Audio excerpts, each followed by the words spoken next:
ओम गणेशाय नमः। ओम नमः शिवाय। मैं निखिल ज्योतिषाचार्य आप सभी का मेरे चैनल पर पुनः स्वागत करता हूं। आशा करता हूं कि आप सभी स्वस्थ होंगे। महादेव की कृपा आप सभी पर सदैव बनी रहे।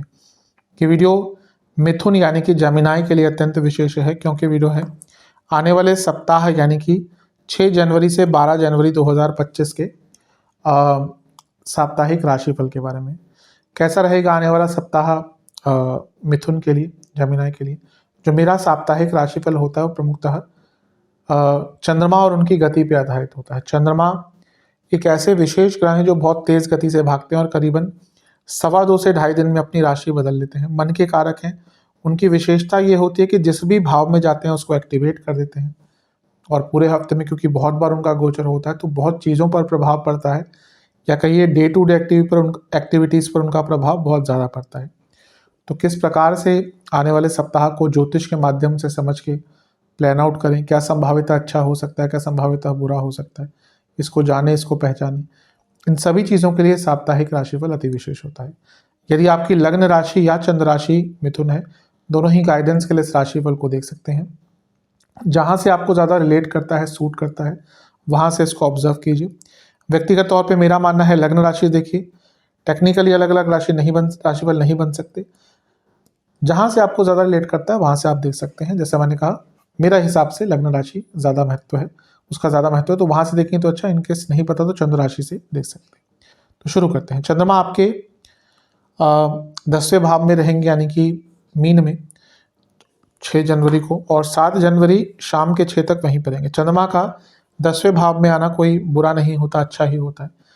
और यहाँ पे वो अर्थ त्रिकोण के स्वामी भी हैं, धन स्थान के स्वामी हैं, तो उनका 10वें घर में आना कार्य क्षेत्र में कुछ धन या जीवन में नए धन की का आगमन दिखाता है।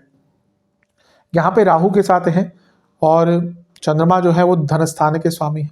ये एक और चीज़ इंडिकेट करता है कि अगर आप विदेश में जॉब ढूंढ रहे थे या जॉब चेंज का प्रयत्न कर रहे थे, तो दोनों के ही संबंध में चीज़ें आगे बढ़ेंगी। अब यहाँ पे चंद्रमा का समय कम ही है, तो ऐसा नहीं कि यहीं पे आपका वीज़ा लग जाएगा या फिर जॉब एक दिन में ऑफर आ जाएगा।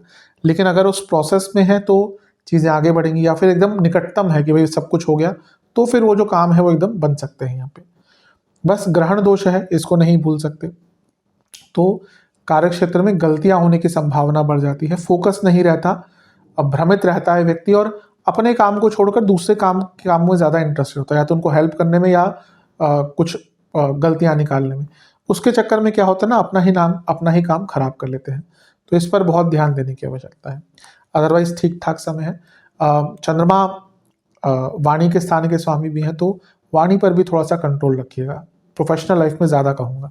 नवांश कुंडली बता रही है कि ये समय कम बोलने का है, ऑब्जर्व ज़्यादा करने का है, और फोकस करके काम करने का है। दशांश कुंडली कार्य क्षेत्र में बहुत इल्यूजन, बहुत भ्रम दिख रहा है, गलतियाँ हो सकती हैं। बिजनेस, कोई ऐसी डील जो करना चाह रहे थे नहीं हो पा रही थी, कोई ऐसा काम जो करना चाह रहे थे अटक रहे थे, वो काम यहाँ पे हो सकते हैं। लव लाइफ थोड़ा सा ना इग्नोरेंस रहेगी, हो सकता है आपके पार्टनर आप पे ध्यान ना दे, हो सकता है जानबूझकर कुछ ऐसा हुआ हो आप दोनों के बीच में, तो थोड़ा सा इस प्रकार का समय रहेगा। वैवाहिक जीवन तो ठीक है, स्थिरता पर काम कीजिएगा, अच्छा टाइम है। स्टूडेंट्स, ऐसा लग रहा है बहुत कॉम्प्रोमाइज़ कर रहे हैं समय के साथ, अपनी ऊर्जा के साथ, बंद कीजिए इसको।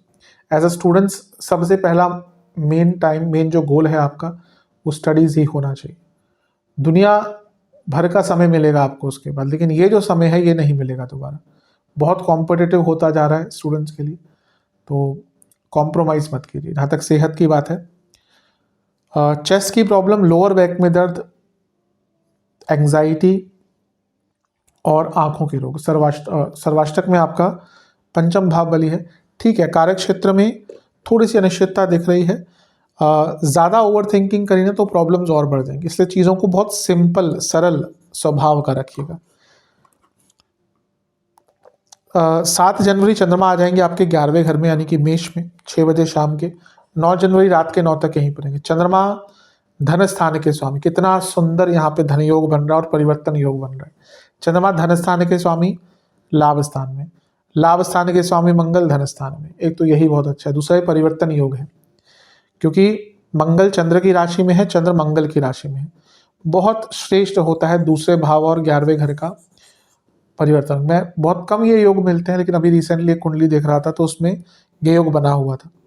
तो जैसे ही उनकी उस ग्रह की दशा आई तो 2017-18 से आई थी, तो मैंने वहीं से पूछा कि यहाँ से एक अपलिफ्टमेंट स्टार्ट हुआ, तो वहाँ से उनको विदेश जाने का मौका मिला, विदेश में ही है, तो एकदम जीवन की पटरी, मतलब कि जहाँ पे वो इंडिया में शायद 10 लाख 12 लाख का पैकेज था, अभी वो समवेयर अराउंड 80 लाख या 1 करोड़ का पैकेज है उनका।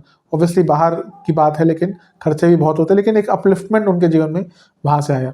तो ये समय एक प्रकार से बहुत अच्छा दिख रहा है आपके लिए भी, धन की प्राप्ति हो, इच्छाओं की पूर्ति हो, कार्य में वृद्धि हो, बिजनेस में वृद्धि हो, हर चीज़ के लिए बहुत अच्छा समय है।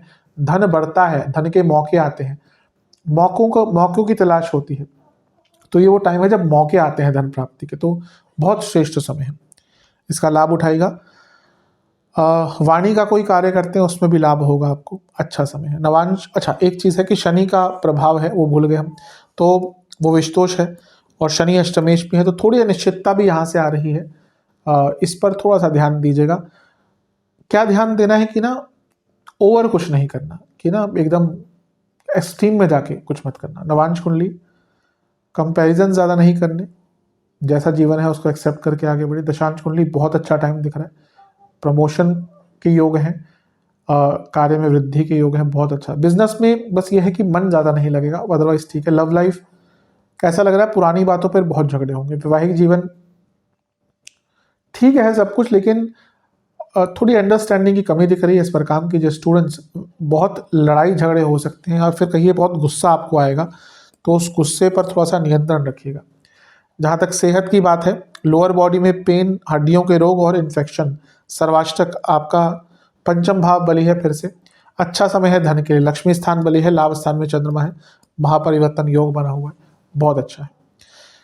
9 जनवरी 9 बजे रात के आ जाएंगे चंद्रमा आपके 12वें घर में, यानी कि वृषभ में, और सप्ताह के अंत तक यहीं पर रहेंगे। चंद्रमा का 12वें घर में आना एक प्रकार से बहुत अच्छा नहीं होता। अब यहाँ पे वो धनेश है और 12वें घर में बैठे हैं, यानी कि विदेश से धन आएगा, और वो आपके सप्तमेश के साथ बैठे हैं, 10वें घर के स्वामी के साथ बैठे हैं, यानी कि करियर हो या बिजनेस हो उसमें पैसा कमाने के मौके मिलेंगे।